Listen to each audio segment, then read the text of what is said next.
魔界都市へ行ってください。あなただけが最後の希望なのです。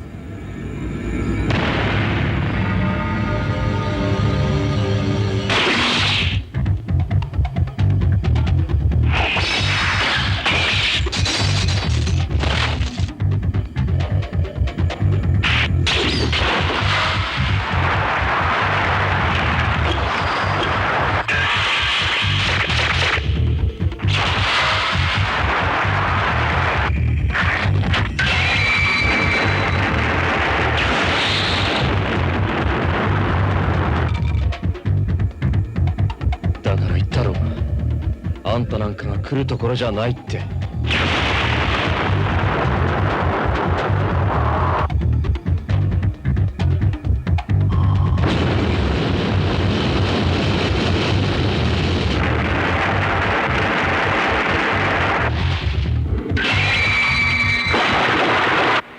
やはり老師様のおっしゃった通りだわ。あなたには底知れない念の力があるって。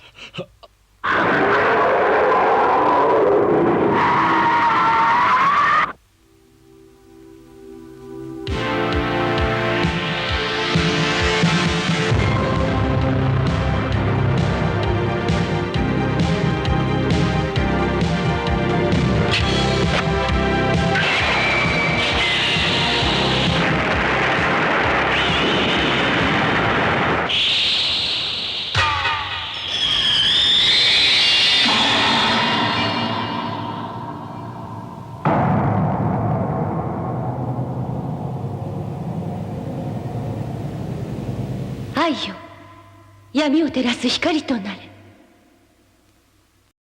Hey there, welcome back to another video. This time around, it is a review of the 1988 anime Demon City Shinjuku. Now, before I get into sharing my thoughts on this anime, I want to give a shout out to Will, a longtime friend of mine, for requesting this review, and to another longtime friend and supporter of myself and my channel, Jonathan, for sending me the film on DVD. So a big shout out and a big thanks goes to both of them. Now, Demon City Shinjuku is an OVA, an original video animation that is based on a manga. Actually, it's not based on a manga, it's based on a novel of the same name that was published in 1982. And the OVA is directed by well-known filmmaker when it comes to anime, Yoshiaki Kawajiri, who did Ninja Scroll, he did Vampire Hunter D, and he directed the Running Man segment in Neo Tokyo.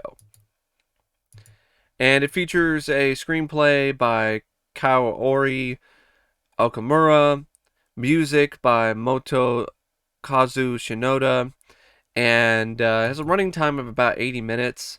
And it goes by really quick. I honestly feel this is a really quick, fast-paced, genuinely entertaining and thrilling anime. I would say this is one of the best anime that I've seen to date. I really enjoyed this particular bit of animation. There are a lot of sections of this film that are striking in terms of their visuals and really impressive. And in particular, I love the way that this film incorporates colors. It uses red, blue, purple in ways that really make the image pop and create a really unique feel and atmosphere. Overall, I think the film features some excellent direction by Kawajiri. He really does have a knack for these kind of larger-than-life, big, epic anime. And right from the very beginning, with the opening sequence, which reminds you of Highlander, it really does grab you. And it continues to provide a lot of really great and grand visuals, because it's just a really impressive film from an animation standpoint. There's a lot of creativity as well. I like the fact that the hero is using some kind of unique form of fighting, which is a combination of psychic abilities as well as sword fights and sword play. And I like the design of the different demons and the demon city itself. Overall, I just think it's a really noteworthy anime. And I could see why it has a lot of good reviews. Now, the version that I saw was the English dub because that was the one that Will asked me to watch. But I did watch a couple scenes of the Japanese cut to do a little bit of a comparison. And I will say the Japanese dub is way better. I mean, it's not really a dub, but the original Japanese narration and voiceovers is definitely higher quality than the English dub. The English dub has inconsistencies in terms of the different accents that certain characters have. One of them has a southern accent, and then there's another one who sounds like your cliched, stereotypical Mexican. It's just a really weird blend of different accents. It doesn't really work. That being said, I did get some laughs from the English dub, specifically how vulgar some of the dialogue is, and I just got a kick out of having moments where the lead, uh, Kiowa, he just he's talking about how he's gonna cut Rebbe Ra's head off and shove it up his ass, and so I mean that's genuinely badass and honestly a little bit refreshing to hear that kind of dialogue from someone in an anime. But I can see why some people aren't really fans of the English dub. The screenplay by Kaori Okamura. I've never read the original novel, so I can't really say whether or not it's a good adaptation of the source material. But from what is provided here, I think it's pretty good. It's not that great when it comes to character development. I know it's gotten a lot of criticism for that, but neither is something like Ninja Scroll. I feel that if it spent too much time trying to build up the backstories of all the characters, it would affect the film's breakneck pacing, and I honestly feel that would hurt the movie in the long run. So I'm okay with the fact that it doesn't have really extensive, deep backstories of these characters.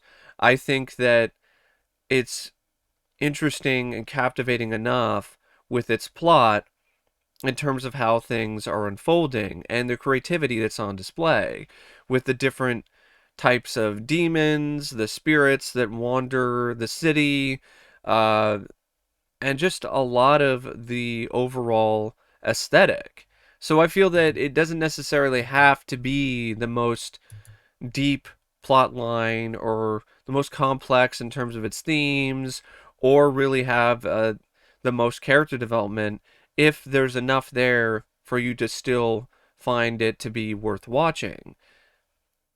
And the overall plot of trying to stop hell on earth is something that's been done before, but not necessarily in the way that it's displayed with this OVA. So even though there are some redundant aspects of it, even though there are some moments where the dialogue falls a little flat, and some of the action sequences at times are a little disappointing, namely the final battle between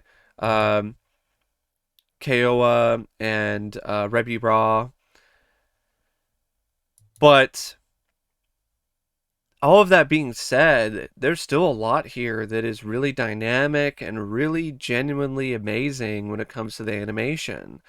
I really do adore a lot of this film in terms of the way that things are shown on the screen. And I'll mention it again, I just love the use of color in this film. It's some of the best that I've seen when it comes to animation, especially when it comes to incorporating the color red into the entirety of the film. Also, I'm a huge fan. Like, red is my favorite color, so I might be a little biased in that, but it's just one of those things where I always felt that Red and Black, no, no pun intended, um, Red and Black are really striking colors. I think they work well with one another. And when you combine them into an anime, it really creates some awesome visuals. And the action sequences, when they are there, they're really well shot in terms of how they flow. They are cut really well. It seems like there's definitely some extra kinetic energy that's behind them. And it is absolutely a more mature anime. It's not intended for kids or for teenagers, even though it is a little lackluster in the regard of more edgy or hardcore violence. So if you're expecting gore or real horror, you're not really going to get a whole lot of that. There's some of that here, but in a lot of ways, some of the action sequences in terms of the violence remind me of something you'd see in the PG-13 Hellboy film, but it's still effective regardless, even though there's not blood spraying everywhere and entrails flying around. Um, and overall, I like the characters, even though they don't have the best character development. I do like Kyoa. I'm probably butchering his name. My apologies. Sayaka, I liked her. I thought she had some good chemistry with the lead.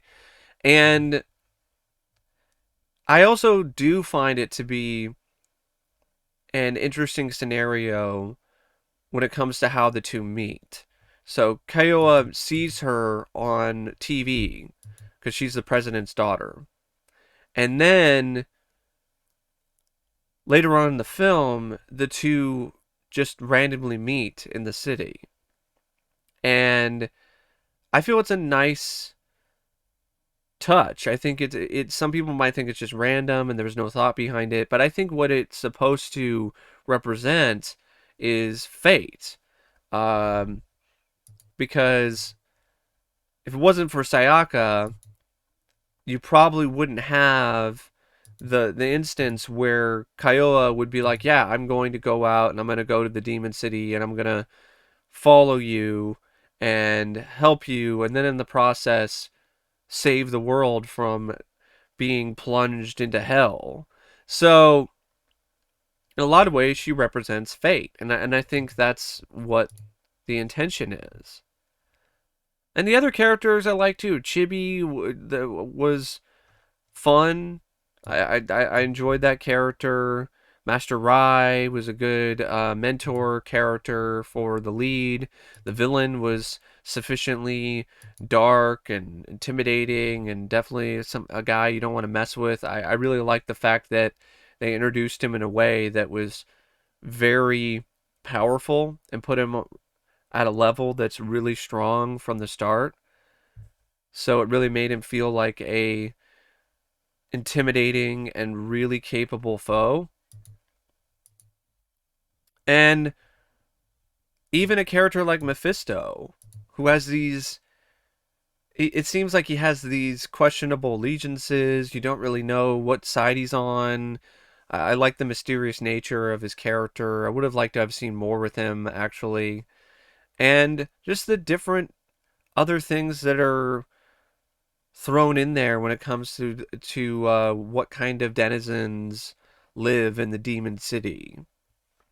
And Rebbe Raw's three demons that he has at his disposal. And one's this crab. Well, it's not really a crab, but it's more like a spider or a crab-like guy. And he can phase in and out of things. Uh, there's another one that is this. It's this weird winged creature, and she can teleport. She's got all these different eyes. So yeah, it's a definitely intriguing slice of animation. It is one of those films that really does grab you when it comes to its visuals and the world that it's bringing to life on the screen. And I find it interesting that I had actually seen bits of this film prior to the most recent and first time viewing of this movie, because in the film Johnny Mnemonic, starring Keanu Reeves, there are scenes from an anime that are used quite prominently. And I always thought those scenes looked really cool in terms of the visuals, and I always wondered what film those scenes were from. And I did some research looking up some trivia for this movie, and then I found out that those animation cells, the stills that were in Johnny Mnemonic, are from this movie. Yeah, I thought that was really awesome. I thought it was really cool because I'd always wanted to know where that animation came from.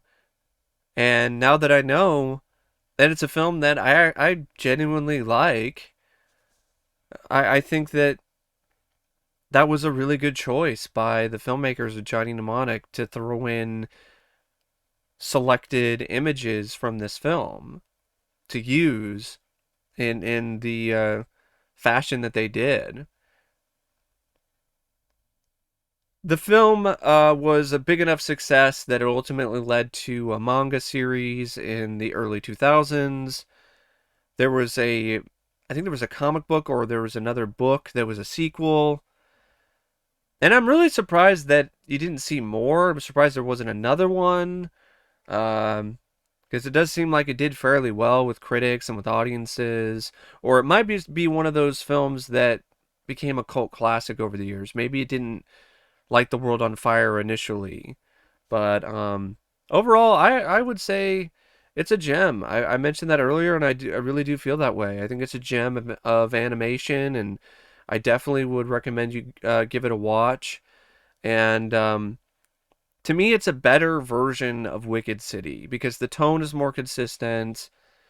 Uh, I like the creativity that's on display here, and the characters to me are stronger. So that really goes a long way. Even though there's not like a ton of character development, I still know enough about them that I care what happens to them. And I like the dynamic that this film has with the lead and his father, and this whole desire, or not necessarily desire, but this journey that the lead goes through in terms of discovering what his father was about and what happened to his father, and then continuing in his footsteps and finishing what his father started and what he tried to do initially and failed. So, yeah, that's my thoughts on Demon City Shinjuku. And as always, thanks for watching, and I'll see you later. See ya.